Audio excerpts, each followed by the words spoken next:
Desperate girl runs to neighbor's house asking for help for her brother. When the neighbor arrives, he is shocked to see what the children's father was doing. The grandfather clock in Walter Hastings' living room struck 7, its deep chimes echoing through the empty spaces of his meticulously maintained suburban home in Millbrook. At 65, the retired literature professor had perfected the art of invisibility, his days flowing one into another in carefully orchestrated solitude. His neighbors knew him only as a shadow, the quiet man who religiously closed his curtains at sunset and tended to his small backyard garden with inexplicable dedication. Inside his Victorian-style house at 42 Maple Street, every object told a story of careful preservation. Leather-bound classics lined the mahogany bookshelves in perfect alphabetical order, their spines showing the gentle wear of decades of handling. The hardwood floors gleamed with weekly polishing, and the antique Persian rugs showed vacuum tracks that spoke of daily attention. Even the copper-bottomed pots hanging in the kitchen caught the light in precisely the same way each evening, having been wiped to a perfect shine after their rare uses. Most mornings, he could be seen through his kitchen window, measuring exactly 2 spoonfuls of coffee into his ancient percolator, his silver hair catching the early light. The ritual was as precise as everything else in his life. Heat the water to exactly 200 degrees. Let it steep for 4 minutes, no more, no less. He would then carry his coffee to the sunroom, where a worn leather armchair faced east, allowing him to watch the neighborhood wake up while remaining safely hidden behind gauzy curtains. Some neighbors wondered why such a distinguished-looking man lived alone in that big house. Others simply forgot he was there at all. Mrs. Peterson, the retired elementary school teacher next door, occasionally tried to engage him in conversation over the pristine white fence that separated their properties. She would comment on his immaculate rose bushes or attempt to share neighborhood gossip, but Walter had mastered the art of polite deflection, offering small smiles and shorter responses until she would eventually retreat. What none of them knew, what Walter himself tried desperately to forget, was that the true story of his solitude lay hidden in a weathered cardboard box in his attic. It contained yellowed newspaper clippings from 1964, a child's drawings done in crayon showing stick figures with haunted eyes, and a small leather belt with brass buckle, each item a chapter in a dark story he'd spent decades trying to outrun. The box sat beneath the eaves, gathering dust next to Christmas decorations he never used and photo albums he couldn't bring himself to open. That box hadn't been opened in 23 years, but its presence weighed on him like a shadow, especially on quiet nights when the memories threatened to break through the carefully constructed walls of his routine. Walter had long ago learned that routine was safety, predictability meant control, and control meant survival. His schedule was a fortress. Wake at 6:15 a.m., breakfast at 7 o'clock, garden maintenance from 8 to 9:30, reading until lunch, afternoon walks through the neighborhood when most people were at work, dinner preparation at 5 o'clock sharp. His garden was his one concession to beauty over pure order. The small plot behind his house burst with color. Hydrangeas in shades of blue and purple, yellow daylilies that danced in the breeze, and carefully tended roses that neighborhood children would sometimes stop to admire through the wrought iron fence. In those moments, Walter would retreat inside, unable to bear the sound of children's laughter so close to his property. But on this particular autumn evening, as he methodically watered his prized hydrangeas and checked his mail for the second time that day, a moving truck rumbled down Maple Street, shattering the peaceful quiet of the neighborhood. It stopped at number 47, the Davidsons' old house, which had stood empty for almost a year since the elderly couple had moved to Florida. Walter watched from behind his carefully trimmed hedges as a man in his 40s stepped out, followed by 2 children. The man moved with a confident swagger that seemed at odds with his business casual attire, pressed khakis and a blue Oxford shirt with rolled-up sleeves. But it was the children who caught Walter's attention and held it. Something about the way they moved, cautious, like deer at the edge of a forest, made Walter's hands tighten around his watering can until his knuckles turned white. The girl, who looked about 12, kept one hand protectively on her younger brother's shoulder, her dark hair pulled back in a neat ponytail that couldn't quite hide the tension in her face. The boy couldn't have been more than 8. his small frame almost swallowed by an oversized sweater despite the warm September air. He kept his eyes fixed on the ground, flinching slightly when a car drove past. Walter turned away quickly when the man glanced in his direction, but not before noticing something in the stranger's smile that sent a chill down his spine. Something familiar that made the old box in his attic seem suddenly heavier than ever. It was a smile that didn't reach the eyes, a carefully constructed mask that Walter recognized all too well from his own childhood memories. That night, for the first time in years, Walter lay awake long past his usual bedtime of 9:30, listening to the sounds of his new neighbors moving in. The occasional thud of furniture being arranged, a child's muffled cry quickly silenced, the sharp sound of something breaking followed by a man's raised voice. Each noise made him flinch beneath his perfectly pressed sheets. As midnight approached, Walter found himself standing at his bedroom window, staring at the warm yellow squares of light from number 47. A shadow passed across one of the upstairs windows, a small figure that seemed to be pacing. Without conscious thought, he found his hand reaching for the phone on his nightstand, hovering over the keypad before withdrawing. What would he say? Who would he call? And who was he to interpret shadows on a wall? The grandfather clock downstairs struck midnight, its chimes echoing through the silent house like a warning. Somewhere in the darkness, time ticked away the minutes toward a confrontation that would shatter the careful silence of Maple Street forever and force Walter to finally confront the ghosts he'd spent a lifetime trying to escape. The Miller family settled into 47 Maple Street with the kind of efficiency that comes from practice. Within days, the house bore no trace of its previous owners, transformed instead into what Robert Miller proudly called their fresh start. The facade was picture-perfect. Crisp white curtains hung in every window, a seasonal wreath adorned the front door, and the lawn was meticulously maintained. Robert made sure of that. Appearances, he often reminded his children, were everything. To the casual observer, Robert Miller appeared to be the model single father. At 43, he cut an impressive figure in the neighborhood, with his salt and pepper hair always neatly trimmed and his business casual attire suggesting successful but approachable professionalism. He worked from home as a senior financial analyst for a prestigious consulting firm, his home office setup visible through the front window like a carefully curated display of professional success. The company's very understanding about my situation, he explained to Mrs. Peterson one morning, his voice carrying across the yard to where Walter stood pruning his roses. After Sarah, my wife, left, they allowed me to work remotely. Helps me be there for the kids, you know. His smile was practiced, sympathetic nods following Mrs. Peterson's murmured condolences about his absent wife. But Walter, watching from behind his hedges, noticed how Robert's hands clenched slightly when he mentioned Sarah's name, how his smile tightened at the corners. The story about her abandonment varied subtly with each telling. Sometimes she'd left for another man, sometimes for a career opportunity in California. Sometimes she'd simply lost herself to depression. The inconsistencies were slight, but to Walter's trained ear, honed by years of analyzing literary narratives, they rang false like discordant notes in an otherwise perfect symphony. Sophie, the 12-year-old, started 7th grade at Millbrook Middle School with all the right supplies and a perfectly packed lunch each day. She was polite to a fault, her yes, sir, and no, ma'am responses delivered with practiced precision. Her teachers praised her academic performance, though they noted she rarely participated in class discussions and seemed to avoid group activities. During parent-teacher conferences, Robert charmed the staff with his apparent dedication to his daughter's education.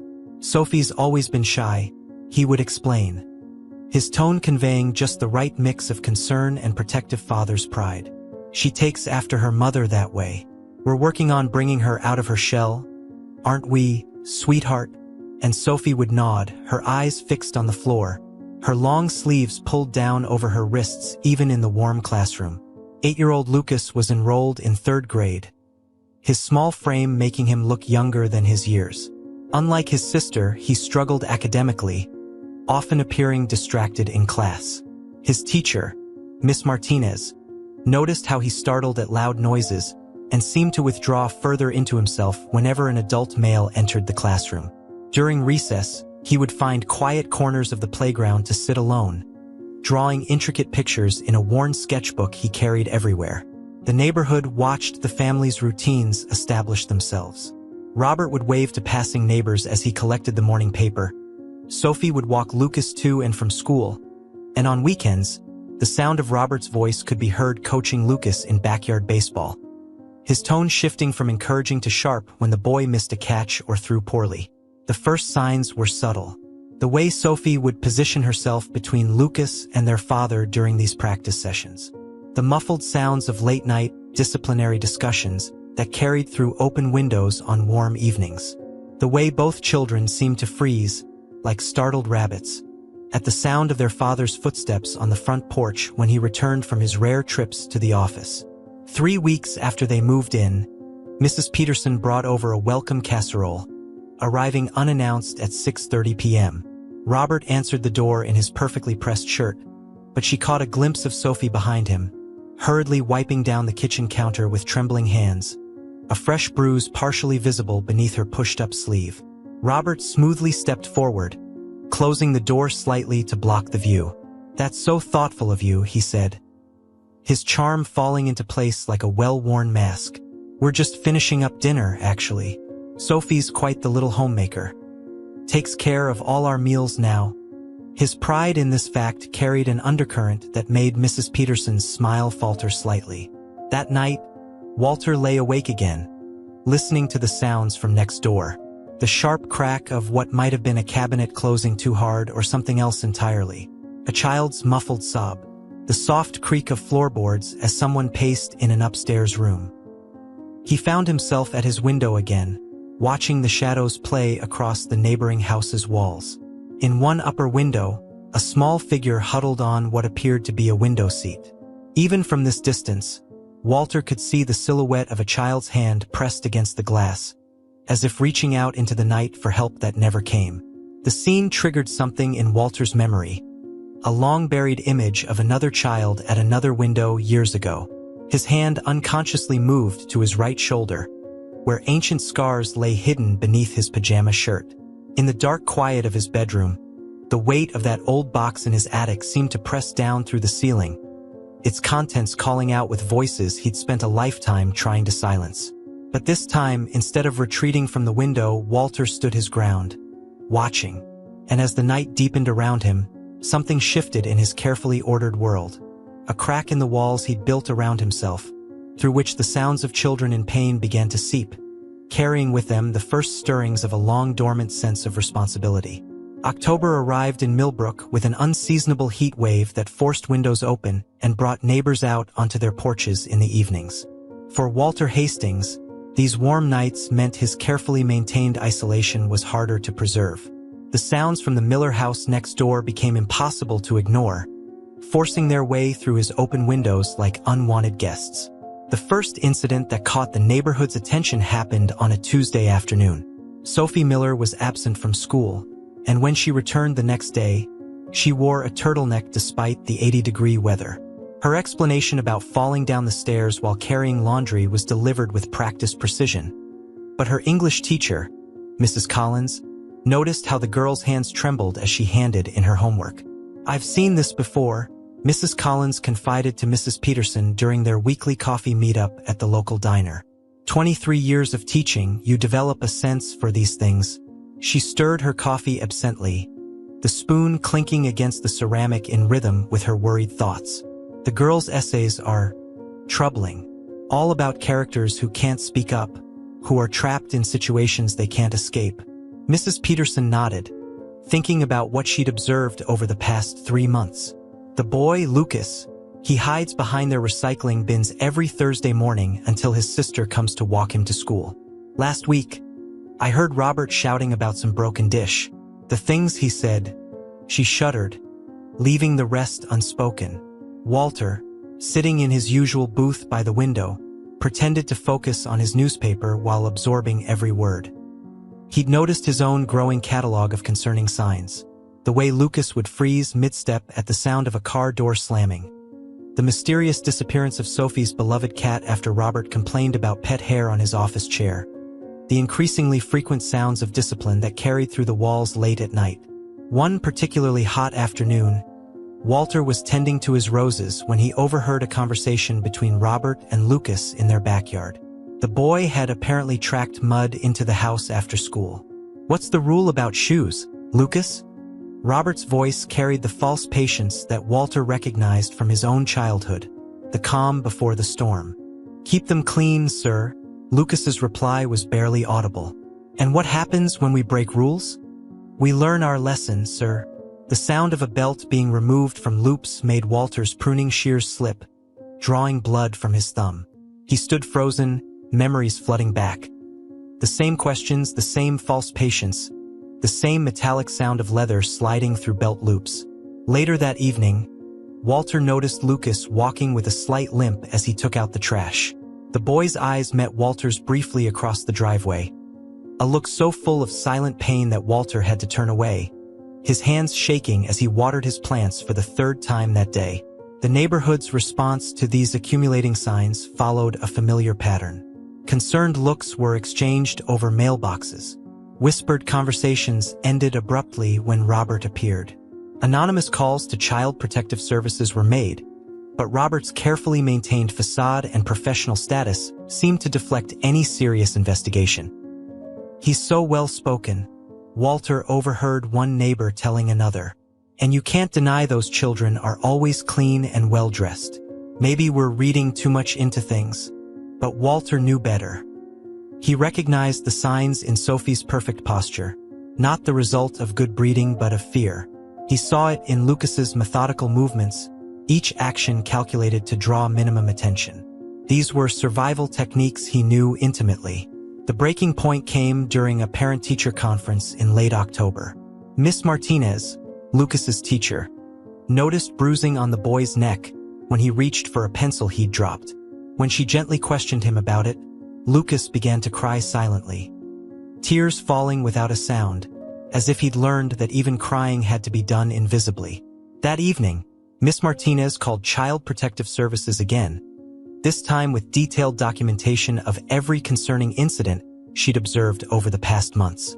She also reached out to Mrs. Peterson, who had become an unofficial guardian angel to the Miller children, often leaving snacks in her mailbox that Sophie would quietly collect after school. "Something has to be done," Miss Martinez insisted, her voice breaking with emotion. "These children are disappearing before our eyes." The irony wasn't lost on Walter, who overheard this conversation while pretending to rake leaves in his front yard. He'd spent decades perfecting the art of disappearing, of making himself invisible to avoid confronting his past. But now, watching these children employ the same techniques, he felt something shifting inside him, a wall beginning to crumble. That night, the sounds from the Miller house were worse than usual. A sharp crack, followed by a muffled cry, the sound of something or someone hitting a wall. Then Sophie's voice, unusually loud. "Leave him alone. He's just a little boy."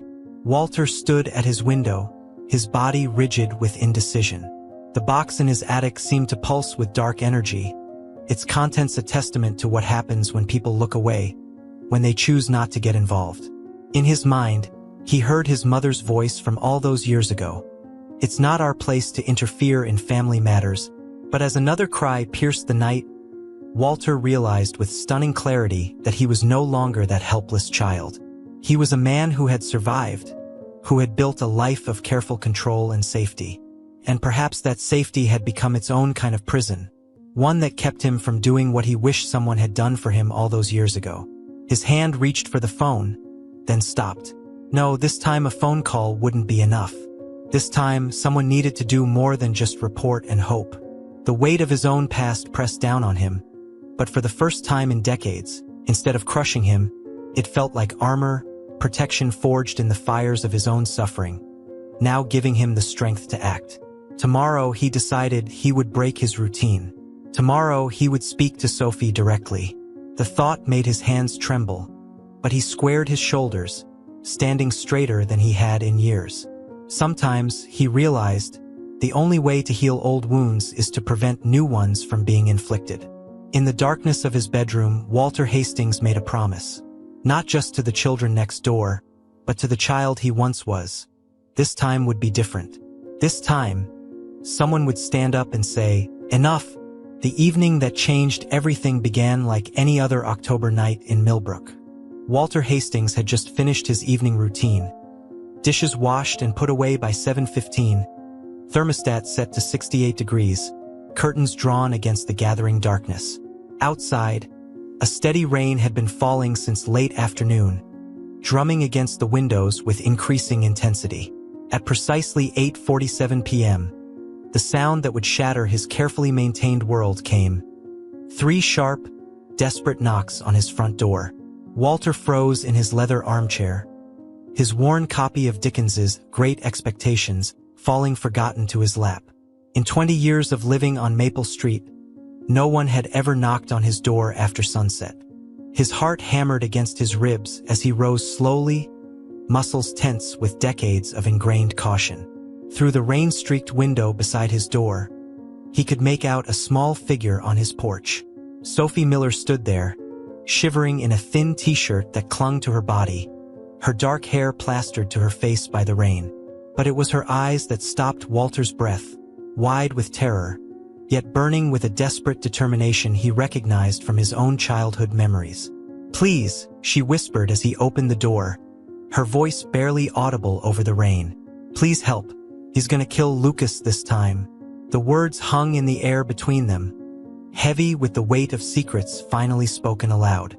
Water dripped from Sophie's clothes onto Walter's immaculate hardwood floor, forming small puddles that in any other moment would have sent him rushing for a towel.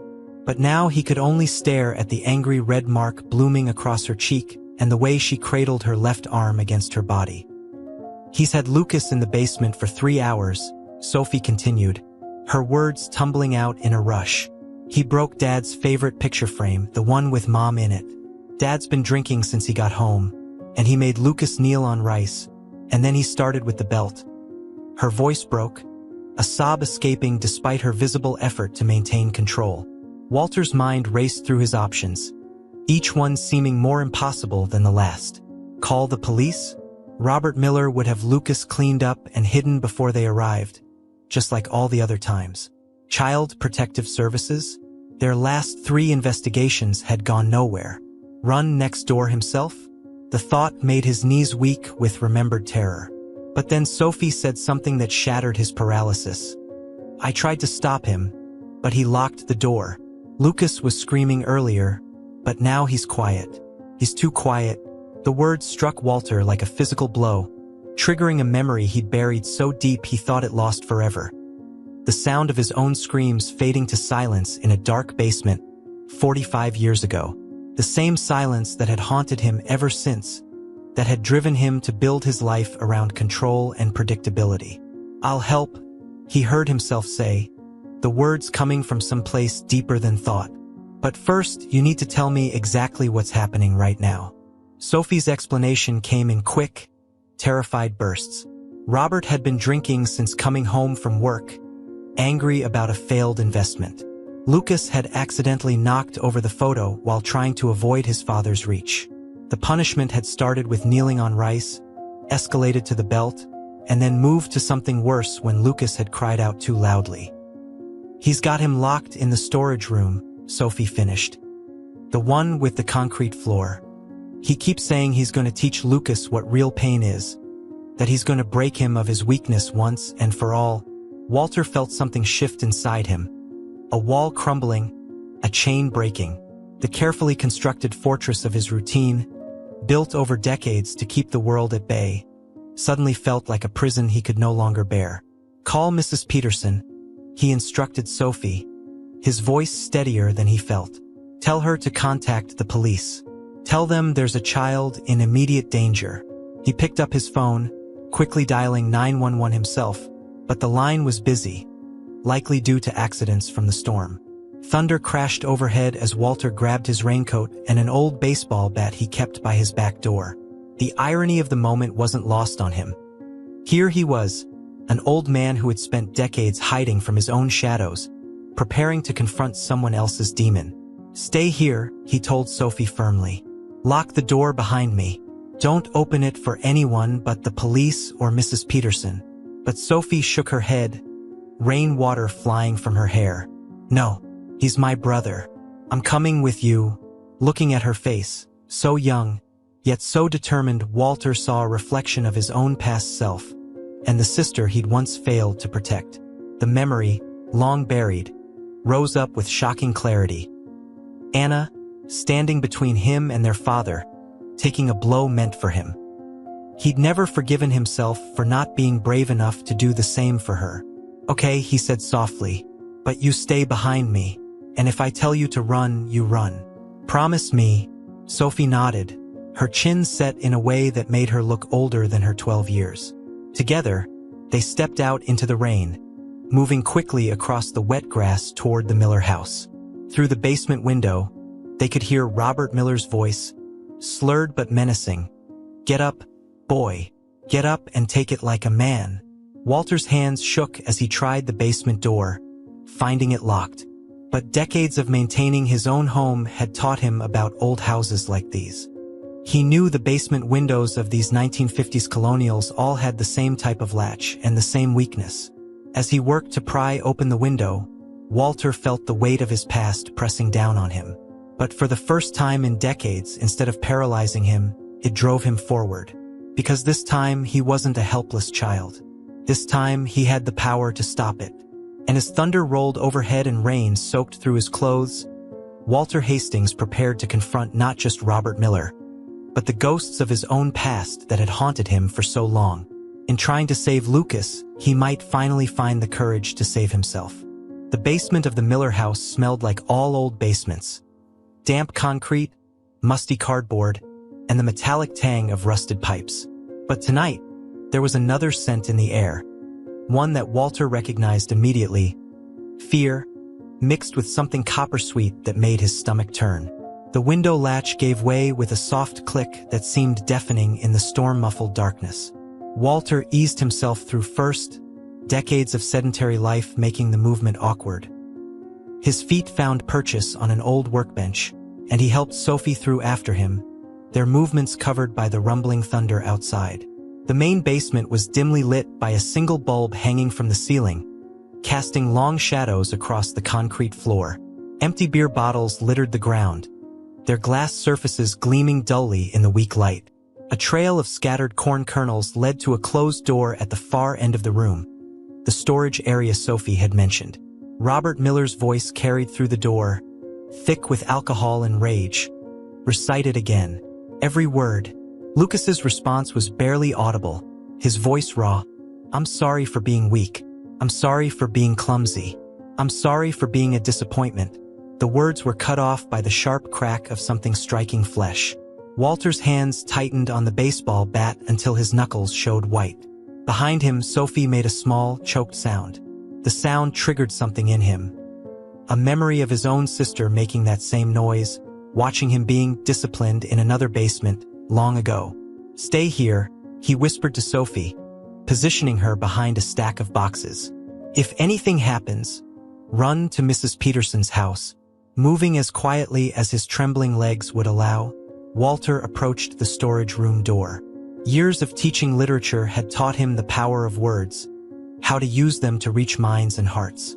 Maybe he could talk Robert down, reason with him. "Mr. Miller," he called out, his voice steadier than he felt. "This is Walter Hastings from next door. I need to speak with you." The silence that followed was absolute, broken only by Lucas's muffled whimpers. Then came the sound of heavy footsteps, and the door flew open.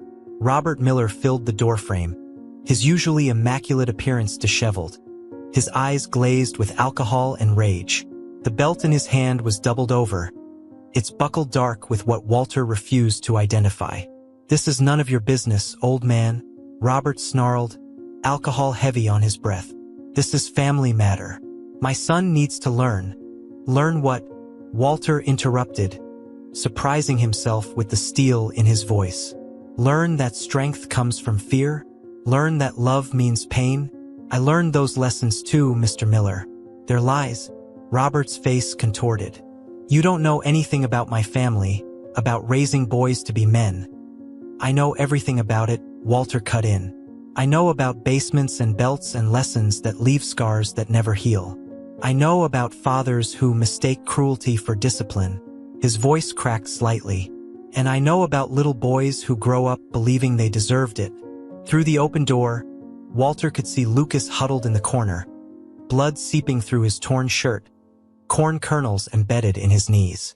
The sight ignited something in him, a fury that burned away decades of fear.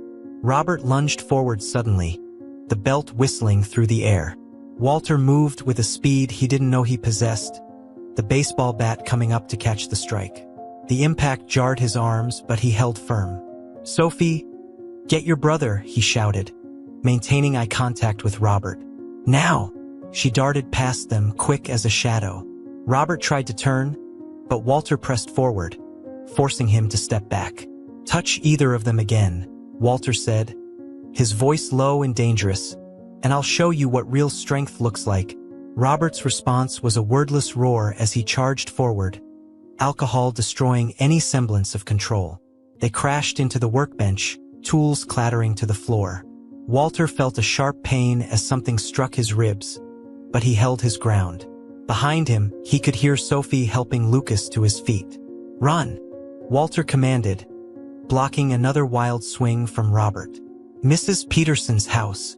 The sound of feet on stairs, a door opening and closing. Robert howled in rage, shoving Walter aside to lunge toward the staircase. But years of rage-fueled drinking had taken their toll. He stumbled, crashing into the basement wall. That's when the blue and red lights began flashing through the basement windows, accompanied by the blessed sound of sirens. Mrs. Peterson had come through. "Police, open up." The voice from above was authoritative, professional. Robert straightened, his face suddenly shifting into his public mask. But the transformation was imperfect this time, cracked by alcohol and exposure. "This is all a misunderstanding," he began, his words slurring slightly. "I was just disciplining my son." "Save it for your lawyer," Walter cut in, his voice thick with decades of suppressed anger. "Some lessons need to end." The basement door crashed open, flashlight beams cutting through the dim light. 2 officers descended the stairs, followed by paramedics. Walter stepped back, letting them take control of the situation, watching as they handcuffed Robert Miller, the man who had believed, like Walter's own father, that breaking children made them stronger. As they led Robert away, Walter caught a glimpse of his face. For a moment, beneath the rage and the alcohol, he saw something else. A flicker of the frightened boy Robert must once have been, learning these same brutal lessons in some other basement, long ago. The recognition didn't bring forgiveness, but it brought understanding. The cycle of abuse was a chain stretching back through generations. Tonight, at least in this house, on this rainy October evening, that chain had finally been broken.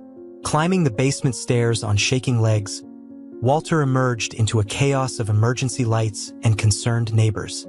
Through the rain, he could see Sophie and Lucas huddled together on Mrs. Peterson's porch, wrapped in blankets, safe at last.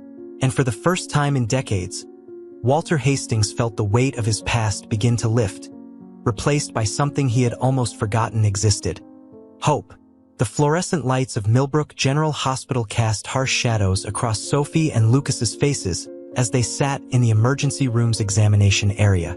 Dawn was breaking outside, but in the windowless space, time seemed suspended in an artificial twilight. Walter sat nearby in an uncomfortable plastic chair, his own ribs wrapped in fresh bandages, watching as Detective Sarah Chun carefully photographed Lucas's injuries. "Can you tell me how long this has been happening?" Detective Chun asked softly, her gentle manner a stark contrast to her sharp, observant eyes. She had been called in specifically for cases involving children, and her expertise showed in every careful question and patient pause. Sophie, still wearing the oversized police department sweatshirt they'd given her, kept one hand firmly on her brother's shoulder as she spoke. "Since Mom left, almost 2 years ago," she swallowed hard. "But it got worse after we moved here. Dad said a fresh start would fix everything, but Lucas hadn't spoken since they'd left the basement." The doctor had documented his injuries with clinical precision. Bruised ribs, lacerations from the belt, deep tissue bruising on his knees from the rice, dehydration. But it was the older scars they found that told the longer story. Healed fractures that had never been properly treated, burn marks that had been explained away as accidents. Maria Santos, the senior social worker assigned to their case, sat across from Walter, her tablet filled with notes that painted a disturbing picture. Mr. Miller maintained an impressive facade, she explained quietly. High-paying job, active in the community, no criminal record. He even volunteered at the Children's Hospital quarterly. It's a common pattern with abusers of his type. They build a public persona that makes allegations seem impossible. Walter nodded, remembering his own father's reputation as a respected deacon in their church. What happens to them now? He asked, watching Sophie carefully help Lucas drink some water. Maria's expression softened. That's the immediate challenge.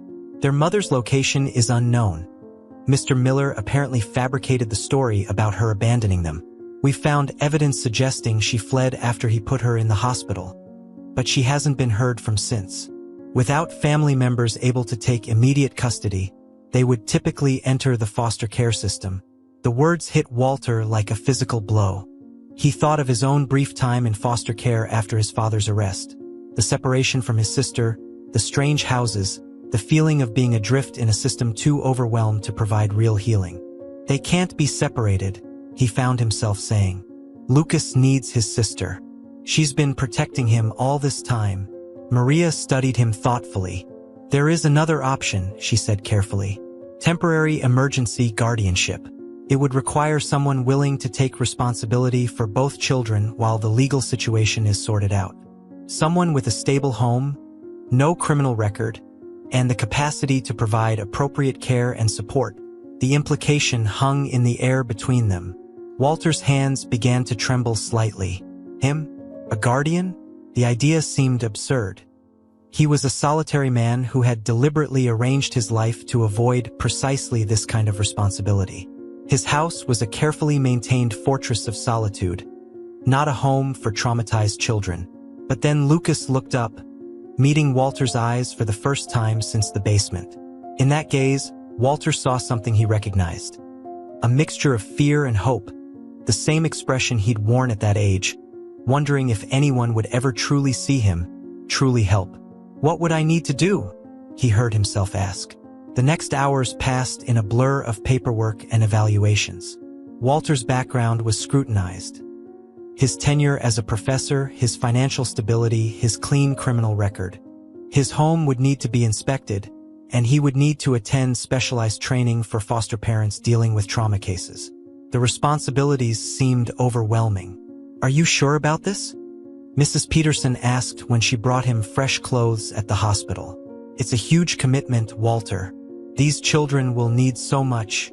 Walter watched Sophie reading softly to Lucas from a book someone had brought, her voice steady despite her exhaustion. I'm not sure of anything, he admitted, except that I can't let them disappear into the system. I can't let them face this alone. Detective Chun pulled him aside before she left. We found evidence on Mr. Miller's computer that suggests he's been embezzling from his company. Combined with the physical abuse charges and photographic evidence, he's looking at significant prison time. The children will be safe from him, but safety from harm, Walter knew, was only the beginning. The harder work would be helping them feel safe enough to heal, to trust, to believe in the possibility of a different kind of life. As evening approached, Maria Santos returned with preliminary guardianship papers. This is temporary, she explained. 90 days initially, subject to review and extension. You'll have support, trauma counseling for the children, regular check-ins, resources for adapting your home and routine.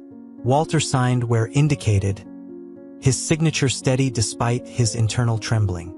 Sophie watched him with those two wise eyes of hers, still protecting Lucas, still carrying too much on her young shoulders. I have rules too, she said suddenly, her voice quiet but firm. We stay together. No locked doors, no dark basements, and, she hesitated, then lifted her chin. And Lucas gets to keep his art supplies. Dad said they made him weak, but they don't. They help him feel safe.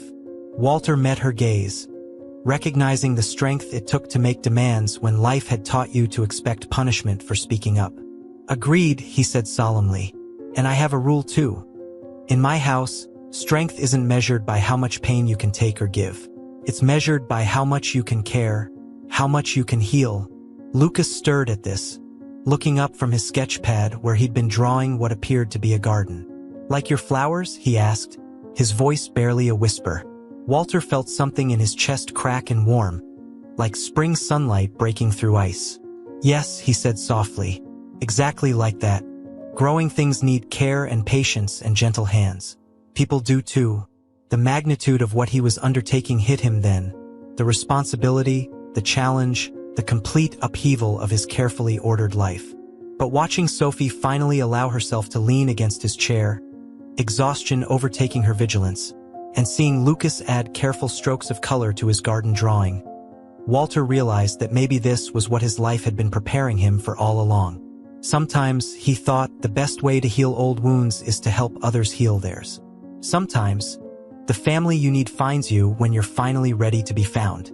The first week in Walter's house was a careful dance of adjustment and unspoken fears. His study, hastily converted into a bedroom for Lucas, still smelled of old books and leather, though now child-sized clothing hung neatly in the closet where academic journals had once been stored. Sophie occupied the guest room, which she'd examined with military precision before allowing Lucas to step inside, checking windows, locks, and potential escape routes. A habit that made Walter's heart ache. "The doors don't lock from the outside," he assured them that first morning, demonstrating with each bedroom door. "And you can leave them open at night if you want. There's a night light in the hallway." Small changes appeared throughout the house. 2 new toothbrushes in the bathroom, booster steps by the kitchen sink, a stack of children's books on the coffee table. Walter found himself adapting his precise routines to accommodate his young charges, learning to measure time not by his grandfather clock's chimes, but by new rhythms. School drop-offs, lunch preparations, homework sessions. The nightmares started on the 3rd night. Lucas's screams pierced the quiet house at 2 a.m., sending Walter rushing to his room. He found Sophie already there, singing softly to her brother, her own face wet with tears. "He dreams about the basement," she whispered, not meeting Walter's eyes. "About being locked in the dark." Walter nodded, understanding all too well. His own nightmares had returned. Memories he'd thought safely buried now stirred awake by recent events. That night, he sat in the hallway between their rooms until dawn, a silent guardian against the darkness. The breakthrough with Lucas came unexpectedly, through Walter's garden. The boy had been watching from the kitchen window as Walter tended his fall plantings, his small face pressed against the glass. When Walter invited him outside, Lucas approached the flower beds with the caution of a wild animal, ready to bolt at any sudden movement. "Would you like to help me plant these bulbs?" Walter asked, holding out a handful of daffodil bulbs. "They'll sleep all winter and surprise us with flowers in spring." Lucas's hands trembled as he took a bulb, but his touch was gentle. Together, they dug small holes in the soft earth, Walter explaining how the bulbs needed to be placed just so, how they required patience and care to grow properly. "Like people?" Lucas asked suddenly, his voice barely above a whisper. Walter's hands stilled in the dirt. "Yes," he answered carefully. "Exactly like people. Sometimes the most beautiful things need time and gentleness to grow strong." After that, the garden became their shared sanctuary. Lucas would spend hours helping Walter tend the plants, gradually beginning to speak more, asking questions about each flower, each tool. He started bringing his sketchbook outside, filling pages with detailed drawings of blooming chrysanthemums and late roses. Sophie's trust came more slowly, built in quiet moments and careful observations. She watched Walter like a hawk, noting how he never raised his voice, how he telegraphed his movements clearly, how he asked permission before entering their spaces. She maintained her protective stance over Lucas but gradually began to show small signs of relaxing her vigilance. The first time she fell asleep on the living room couch while reading, Walter covered her with a blanket and retreated quietly, recognizing the profound trust in that moment of vulnerability. The next morning, she made them all toast for breakfast, slightly burned but offered with shy pride. Their trauma counselor, Dr. Sarah Martinez, came twice a week, meeting with each child individually and then together. She helped Walter understand the complexity of their healing process. "They're testing you," she explained during one of their consultation sessions. "Every kind act, every gentle response to a mistake, every fulfilled promise. These are all building blocks of trust. But they're also waiting for the other shoe to drop, for the mask to fall away." Walter understood this intimately. "Like I did at their age," he acknowledged. "Always watching, always waiting for the moment when kindness turned to cruelty." Dr. Martinez nodded. "The fact that you understand this from personal experience can be a powerful tool for connection. But it also means you need to be mindful of your own triggers and healing process." She was right. Walter found himself confronting his own past trauma as he helped the children navigate theirs. Each time Lucas flinched at a sudden movement, each time Sophie checked the locks before bed, he remembered doing the same things, feeling the same fears. But there were moments of progress that made his heart swell. Like when Lucas left his first drawing on Walter's nightstand, a careful sketch of the garden with 3 figures tending it together. Or when Sophie finally asked for help with her math homework instead of struggling alone, trusting that mistakes wouldn't be met with punishment. The house itself seemed to transform, warming to the presence of children. The silence that had once felt protective now gave way to the sounds of life. Cartoon shows on Saturday mornings, the scrape of chairs at mealtimes, muffled giggles during bedtime stories. One evening, about 3 weeks after they'd moved in, Walter was preparing dinner when he heard something extraordinary. Laughter. Real, unguarded laughter. Following the sound to the living room, he found Sophie and Lucas building an elaborate fort out of couch cushions and blankets, their faces flushed with genuine joy. They froze when they noticed him, old fears flickering across their faces. But Walter simply smiled and asked, "Would you like some pillows from the guest room for structural support?" The relief in their eyes made his throat tight. That night, they all ate dinner in the fort, breaking Walter's long-standing rule about food in the living room. As they sat cross-legged on blankets, sharing stories and pizza, he realized that some rules were meant to be broken, especially in service of healing. Later, helping Sophie wash dishes, Lucas had been appointed official dryer. Walter caught her watching him with a thoughtful expression. "You understand, don't you?" she asked suddenly. "About before. About him." Walter dried his hands carefully, giving her question the weight it deserved. "Yes," he said simply. "I understand because I lived it too. Different basement, different time, same darkness." She nodded, processing this. "But you got better. You grew flowers instead of fists." "It took time," he admitted, "and help, and learning that strength isn't about walls and silence, but about letting light in, letting good things grow." That night, checking on them before bed, a new routine he developed. Walter found Lucas's door open, soft lamplight spilling into the hallway. The boy was adding color to a new drawing. The garden again. But this time the 3 figures were smiling, surrounded by blooming flowers. "It's us," Lucas said softly, not looking up. In spring, when everything grows new again, Walter felt tears prick his eyes. But for the first time in decades, they weren't tears of pain. Sometimes, he was learning.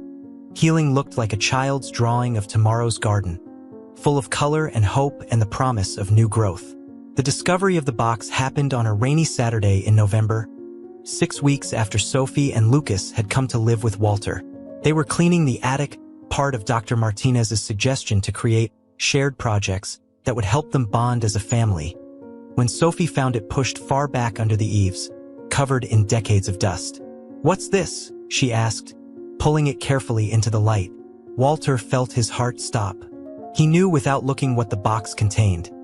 Every item cataloged in his memory like scenes from a dark play he'd spent a lifetime trying to forget. His hands trembled as he reached for it, but Sophie had already lifted the lid. Inside, yellowed newspaper clippings from 1964 lay atop a child's drawings. The headlines jumped out in stark black ink. "Local church deacon arrested for child abuse. 2 children removed from home. Prominent community member faces multiple charges." Sophie's sharp intake of breath told Walter she understood. Lucas moved closer, peering over his sister's shoulder at the contents. With trembling fingers, Sophie lifted one of the drawings. A child's rendering of a basement scene, stick figures and shadows done in heavy crayon strokes. "You drew these," she said softly. It wasn't a question. Walter sank heavily onto an old trunk, his legs suddenly unable to support him. "I was 10, he said, his voice rough with memory. "The same age you are now, Lucas." The boy moved closer, studying the drawing with the eye of someone who understood the language of art as therapy. "The big shadow," he whispered. "It's like the ones in my drawings." Walter nodded, unable to speak for a moment. Then he reached into the box and pulled out an envelope, sealed but never sent. The address written in a child's careful hand. "To Anna Hastings, Cedar Grove Children's Home." "My sister," he explained, turning the envelope over in his hands. "They separated us after it was over. I wrote her this letter, but I was too scared to send it. Afraid of what I might say, of what she might think of me for not protecting her better." Sophie's hand found his, small fingers squeezing with surprising strength. "Did you ever see her again?" "No." The word felt like glass in his throat. "She was adopted by a family in California. I went through 5 foster homes before aging out of the system. By then," he swallowed hard. "By then, the walls I'd built were too high." Lucas sat cross-legged on the dusty floor, pulling his sketchbook from his ever-present backpack. As Walter and Sophie talked, his pencil moved across the paper with quiet purpose. "Is that why you helped us?" Sophie asked, her voice carrying an edge of her old wariness. "Because of her? Because you couldn't help her?" Walter considered this, looking at the letter he'd never had the courage to send. "Partly," he admitted, "but also because when I heard Lucas in that basement, when I saw you standing on my porch in the rain, I realized something. I'd spent so long hiding from my past, building this quiet, safe life, that I'd forgotten what safety is really for." "What do you mean?" Sophie's question was barely a whisper. "Safety isn't just about walls and locks and routines," Walter said, finding the words as they came. "Real safety is having the strength to help others when they need it. It's using what you've learned from pain to prevent more pain. He gestured at the garden visible through the attic window. "It's like the thorns on a rose bush.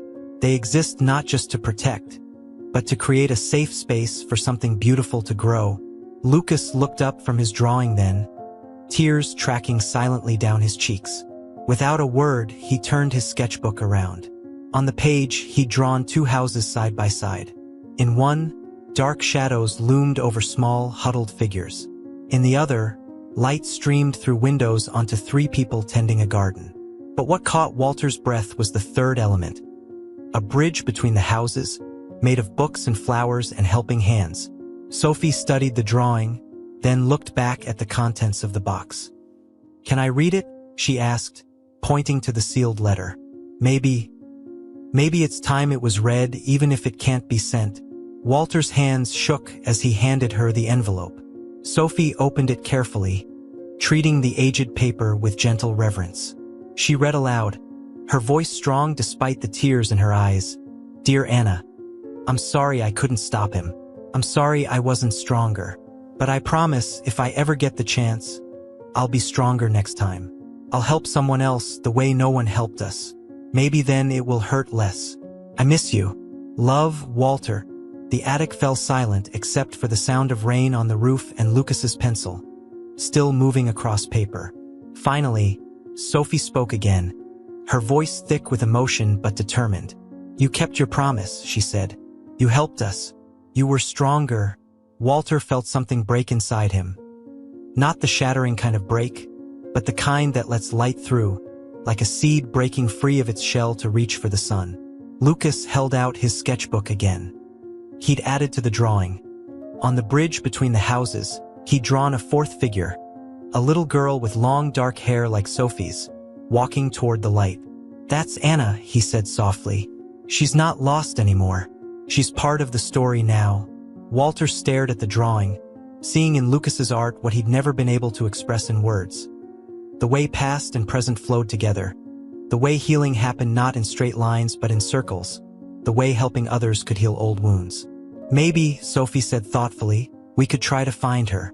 Not to change anything or fix the past, but just to let her know. To let her know her brother kept his promise. Walter looked at these two children who had somehow become his family, who understood both his pain and his redemption. Maybe we could, he said softly. Together, that evening they carefully packed away the old box, but not back under the eaves. Instead, they placed it on a shelf in Walter's room, alongside Lucas's growing collection of garden sketches and Sophie's poetry notebooks. The past wasn't something to hide anymore. It was part of their shared story, a bridge between what was and what could be. As they headed downstairs for dinner, Walter paused in the doorway, looking back at the shelf. The afternoon light caught the edge of Lucas's latest drawing, making the bridge between the houses seem to glow. Sometimes, he realized, the heaviest boxes held not just pain, but also the seeds of healing, waiting for the right moment to grow. December arrived in Millbrook with the first dusting of snow, transforming Walter's garden into a landscape of white-capped stems and crystalline branches. The physical wounds from that October night had healed, but the deeper work of emotional healing continued in ways both subtle and profound. The children's therapist, Dr. Martinez, had helped them establish what she called healing rituals, daily practices that gradually replaced old fears with new certainties. Every morning began with safety checks, but not the frantic kind Sophie used to perform. Instead, they walked through the house together, opening curtains to let in light, naming the things that made them feel secure. Locked exterior doors, open interior ones, phones charged and ready, the list of emergency contacts on the refrigerator.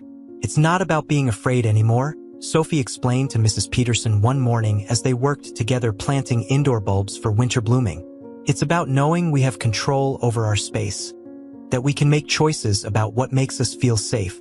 The garden, though dormant for winter, remained central to their healing process. Walter taught them about winter preparation, how plants needed periods of rest, how bulbs buried in dark earth would eventually push toward light, how even bare branches held the promise of spring blooms. Like us, Lucas said one day, carefully spreading mulch around the dormant rose bushes. We're not broken, we're just waiting to bloom again. The comment brought tears to Walter's eyes, but he kept working, letting Lucas lead their quiet garden ritual. The boy who had once flinched at every sudden movement now moved with growing confidence among the winter bare plants, explaining to Walter the pictures he planned to draw of their spring revival. Inside the house, other transformations took place. The formal living room became a space for what Sophie called comfort crafts, activities that kept their hands busy and their minds calm. Walter's old leather armchair now shared space with a child-sized art table where Lucas spent hours drawing. Sophie discovered knitting, the rhythmic click of needles accompanying their evening reading sessions. The kitchen, once Walter's sanctuary of precise measurements and careful timing, became a laboratory of healing through shared meals. Lucas, it turned out, had a natural talent for baking, approaching recipes with the same careful attention he gave to his art. Sophie excelled at savory dishes, gradually overcoming her fear of kitchen knives under Walter's patient guidance. Cooking is about trust, Walter told them one Sunday morning as they made pancakes together. Trust in the process, trust in each other, trust that mistakes can be fixed. When Lucas accidentally spilled flour all over the counter, Walter simply handed him a cloth and helped clean up, showing through actions what words alone couldn't convey. That accidents didn't lead to punishment here. Their academic progress reflected their emotional healing. Lucas's art teacher reported a dramatic shift in his drawings, the dark, cramped spaces giving way to open landscapes and bright colors. Sophie's English essays, once filled with themes of imprisonment and escape, began exploring ideas of growth and transformation. But healing wasn't linear. There were still difficult days, moments when past trauma cast long shadows over present peace. Lucas still had nightmares that sent him seeking refuge in Sophie's room. Sophie still struggled with hypervigilance, especially around adult men who reminded her of her father. One particularly challenging day came when they received news that Robert Miller had pleaded guilty to multiple charges, accepting a plea deal that would keep him in prison for at least 15 years. The children's reaction surprised Walter, Instead of relief, they experienced a complex mix of emotions that manifested in various ways. Sophie spent hours aggressively cleaning her room, a behavior Dr. Martinez explained as an attempt to establish control. Lucas stopped speaking entirely for 2 days, communicating only through his drawings. Walter found himself returning to his own childhood coping mechanisms, checking locks repeatedly, struggling to sleep. But they faced these challenges together, developing new strategies for helping each other through dark moments. They created what Lucas called their comfort cave, a blanket fort in the living room that became their refuge during difficult times. Inside, they would share stories, draw pictures, or simply sit in companionable silence, understanding that healing sometimes meant just being present for each other. The neighborhood, which had once whispered about the Miller children in concerned tones, now played a vital role in their recovery. Mrs. Peterson became a regular presence, teaching Sophie how to bake her famous snickerdoodles and praising Lucas's artistic progress. The local librarian set aside new art books for Lucas and poetry collections for Sophie. Even the mail carrier learned to announce his presence clearly before approaching the house, understanding the children's need for predictability. Walter found himself healing alongside them, confronting his own past trauma as he helped them navigate theirs. He started attending a support group for adult survivors of child abuse, sharing his story for the first time in decades. The experience was both terrifying and liberating, much like the day he decided to help 2 frightened children on a rainy night. One evening, as winter settled deeply over Millbrook, Walter found Sophie sitting in the sunroom, watching the snow fall.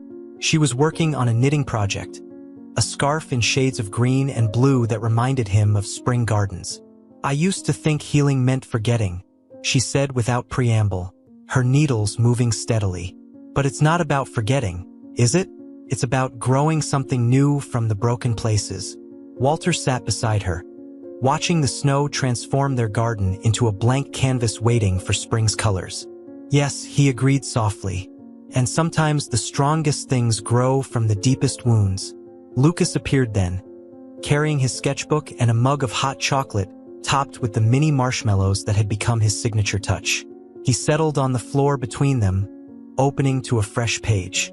"I'm drawing our garden again," he announced, his pencil moving with sure strokes. "But this time I'm drawing it in all the seasons at once, to show how it's always changing but always ours." As the snow fell outside and the grandfather clock chimed softly in the background, the 3 of them sat together in comfortable silence, each working on their own form of creation. Sophie's knitting, Lucas's drawing, Walter's quiet presence. They were learning, day by day, that healing wasn't just about mending what was broken, but about building something new from the pieces. The day of the final adoption hearing dawned bright and clear, early spring sunlight streaming through the windows of the Millbrook County Courthouse. Walter adjusted his tie for the 3rd time, his fingers trembling slightly as Sophie helped straighten it. Lucas stood nearby, clutching his newest sketchbook, the one he'd designated specifically for this day. "Are you nervous?" Sophie asked, smoothing Walter's collar with practiced care. At 13 now, her movements carried a gentle confidence that had gradually replaced her defensive alertness. "Terrified," Walter admitted with a small smile, "but the good kind of terrified. Like watching a flower about to bloom." The past 18 months had transformed them all. The temporary guardianship had extended naturally as they grew from 3 wounded individuals into something more. A family bound not by blood but by shared healing, shared understanding, and shared love. The courtroom itself was less intimidating than they'd feared. Judge Patricia Martinez, no relation to their therapist, though they'd all smiled at the coincidence, had arranged for a private hearing, understanding their need for a quiet, controlled environment. Mrs. Peterson sat in the gallery, along with Dr. Martinez and a small group of supporters who had become part of their extended family. As they waited for the proceedings to begin, Walter reflected on the journey that had brought them here. The day they'd finally located Anna through a private investigator, living in San Francisco, a child psychologist specializing in trauma recovery. The tearful phone call where decades of silence had broken into hours of conversation. Her upcoming visit planned for the summer, bringing with her Walter's niece and nephew whom he'd never met. Sophie's voice brought him back to the present moment. She was reading the poem she'd written for the occasion, her clear voice carrying through the quiet courtroom. We were winter-broken seeds, buried in darkness deep, until gentle hands and patient care showed us how to grow, how to dare to reach for light, to learn to bloom. In a garden where love made room for healing's slow, steady art. As family grew within each heart, Lucas added his contribution next, a series of drawings showing their transformation. The first showed 3 separate figures surrounded by shadows. The middle drawings captured moments of their journey. Tending the garden together, building blanket forts, sharing meals, weathering storms. The final image showed them as they were now, intertwined like vines in a garden, supporting each other's growth. Judge Martinez reviewed their case with careful attention, noting the reports from Dr. Martinez about their collective progress, the glowing recommendations from teachers and neighbors, and most importantly, the clear bond that had formed between them. "Mr. Hastings," she said, looking over her glasses at Walter, "when you first petitioned for temporary guardianship, you wrote that you were uniquely qualified to understand these children's needs. Would you say that's still true?" Walter looked at Sophie and Lucas, seeing in them reflections of his own journey from darkness to light. "Yes, Your Honor," he answered, "but not just because I understand their pain. I understand their strength, their capacity for joy, their ability to grow despite, or perhaps because of what they've endured. They've taught me as much about healing as I've taught them." The judge nodded, a small smile playing at her lips. "And children, do you have anything you'd like to say?" Lucas, who once went days without speaking, stepped forward first. "He shows us how to grow things," he said simply. "Not just flowers, but hope and trust and love. He makes the nightmares smaller and the good dreams bigger." Sophie's response was equally direct. "He taught us that family isn't about who you're born to, but who helps you bloom." The formal pronouncement of adoption was met with quiet tears and tight hugs. As they signed the final papers, Walter noticed Lucas adding one last detail to his drawing. A sun breaking through clouds, its rays touching each figure with gold.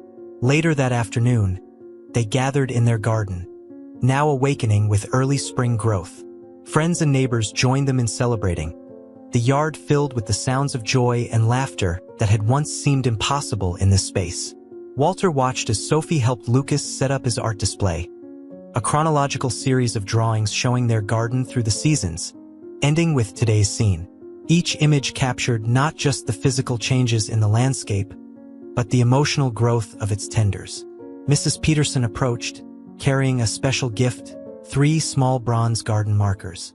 Each bore a name: Walter's Healing Garden, Sophie's Hope Garden, Lucas's Dream Garden, together forming the borders of their shared space. As the sun began to set, the 3 of them slipped away from the party for a quiet moment together. They stood by the rose bushes that had just begun to bud, promise of summer glory written in every tiny green leaf. "I have something for you both," Walter said, pulling 2 small boxes from his pocket. Inside each was a key on a garden-themed keychain. Not just house keys, though they are that too. These are symbols of our promise to each other. No more locked doors keeping us in, only open ones letting us grow together. Sophie's fingers traced the key's surface, her eyes bright with tears. From the basement to the garden, she whispered, referencing a phrase that had become their family motto. Lucas opened his sketchbook to a fresh page, already beginning to capture this moment. "Can we plant something special?" he asked. "Something to mark today?" Walter nodded, reaching for 3 small rose bushes he'd been nurturing in the greenhouse, a variety known for its resilience and stunning blooms. "These are called New Dawn roses," he explained.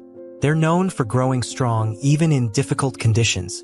Together, they planted the roses as the party continued around them, each taking turns with the shovel, each adding their own wishes to the soil. These roses would bloom in shades of pink and gold, their fragrance a reminder of this day, their thorns a reminder of their strength, their blooms a testament to their transformation. As twilight softened the garden's edges, Walter looked at his children. Officially, legally, and in every way that mattered, his children, and saw in their faces the same hope he'd finally found in himself. They were no longer defined by the basements of their past, but by the gardens of their future. Sophie took his hand, Lucas leaned against his side, and together they watched the first stars appear above their garden. They were still healing, still growing, still learning. But they were doing it together, in a space they had created, in a family they had chosen, in a love they had built from the broken pieces of their past. And in the gentle spring evening, surrounded by new life and possibility, they were, at last, completely and undeniably home.